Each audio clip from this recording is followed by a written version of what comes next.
I'm floored that the government is actually shrinking. The government never shrinks. It never does. In my 44 years on this planet, just government grows and grows and grows and grows and grows. We're looking by year end at 300,000 fewer federal workers. Gosh, that's amazing. And joining me now, somebody who's been a big part of that. So happy for him. Happy we have him, the EPA Administrator Lee Zeldin.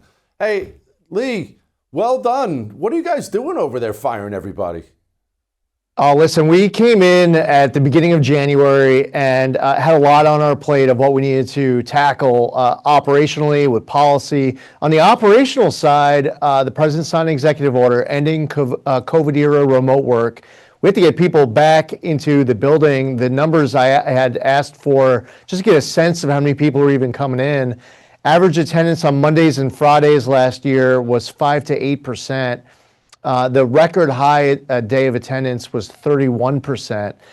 We went through reorganizations. When we came in, our number was about 16,155. The number is going to be right-sized, about 12,500, and we will actually get more of our statutory obligations fulfilled at 23% less than what we came in on. It's just about priorities.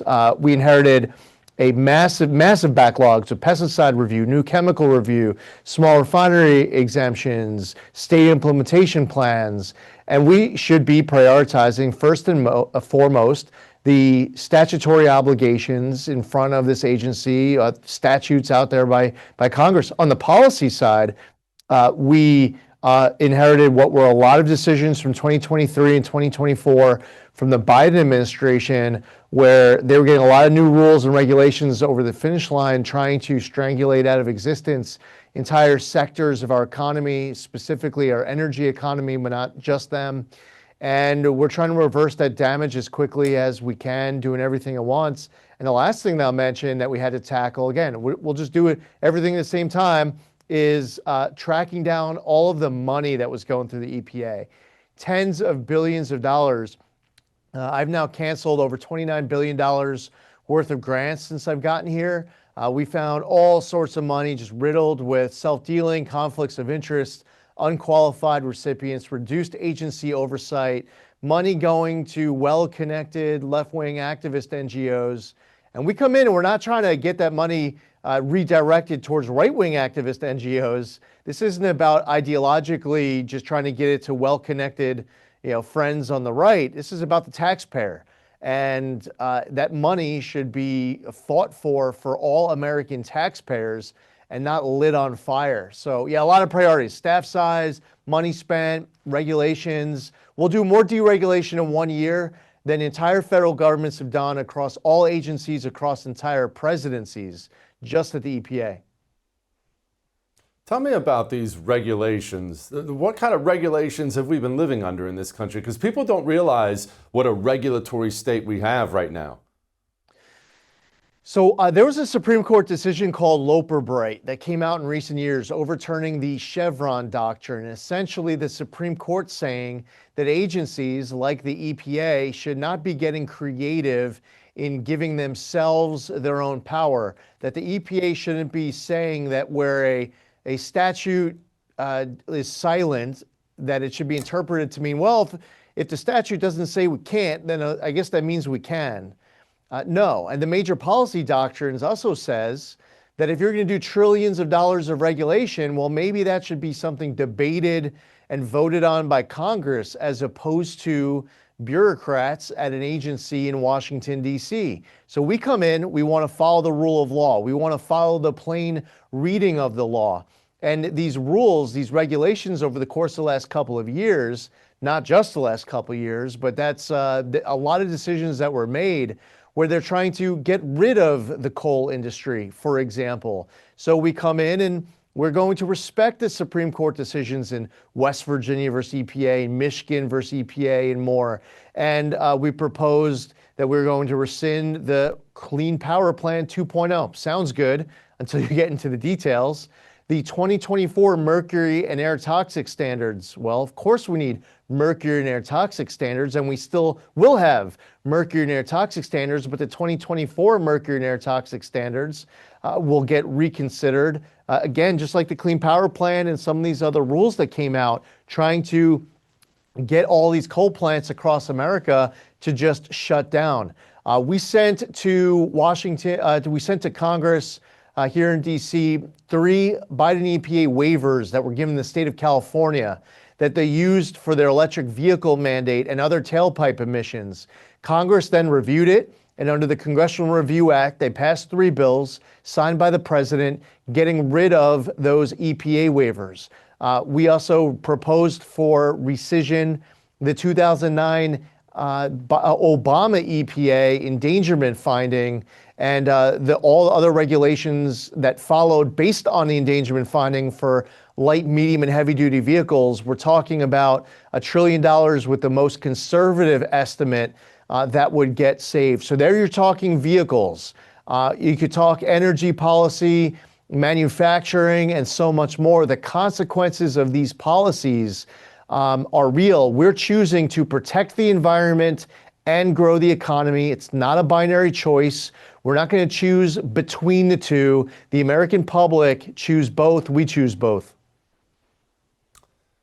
Can you elaborate a little bit on our refining, our ability to refine here? Because people don't understand how much that has been taken away, how critically important it is, and then how hard it is to build them again. You don't build them in a month. President Trump is talking about unleashing energy dominance. He formed the National Energy Dominance Council. Doug Burgum as chair, as Secretary of Interior, Chris Wright, vice chair, Secretary of Energy. I'm on that. Secretary Lutnick and others. We meet with the president frequently to discuss policy as it relates to the National Energy Dominance Council. President Trump wants to unleash energy dominance right here in our own country. We tap into our own energy supply better than so many other countries do elsewhere around the world. So it's better for our economy, our national security, but also for our environment. We also need to build more pipelines. President Trump has been pushing a new LNG pipeline over the course of hundreds of miles in Alaska, right next to the Trans-Alaska pipeline. He's been pushing Constitution Pipeline, which would deliver natural gas from Pennsylvania into New England. Nessie Pipeline, which would be built delivering natural gas onto Long Island. There's a big natural gas pipeline that's been getting advanced in Southwest United States, delivering from New Mexico and into Arizona. And the list goes on. So it's not just about tapping into what is under us, but making sure it could get to these residents and businesses across the entire country, keep costs down, be able to create jobs, and allow Americans to be able to afford to heat their home and to fill their car up and not have to rely on foreign sources of energy in order to do it. Lee, what's cloud seeding? You see a million internet crackpot conspiracy theories on what it is, what it isn't, what's happening, but what is it? Can we make it rain?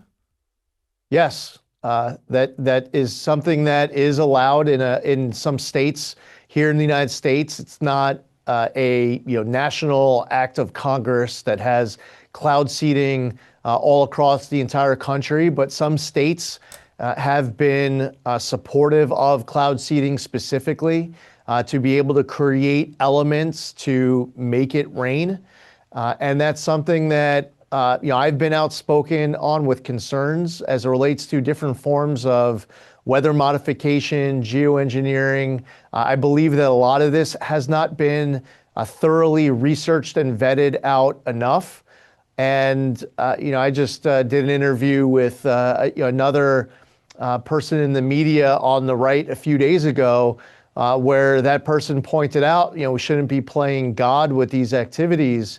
And gosh, the point is well taken, especially when this hasn't been thoroughly, adequately, substantially vetted out and researched. In the past, the federal government has even funded some of these activities. There's some talk where private actors are discussing large investments to scale up their activity of geoengineering.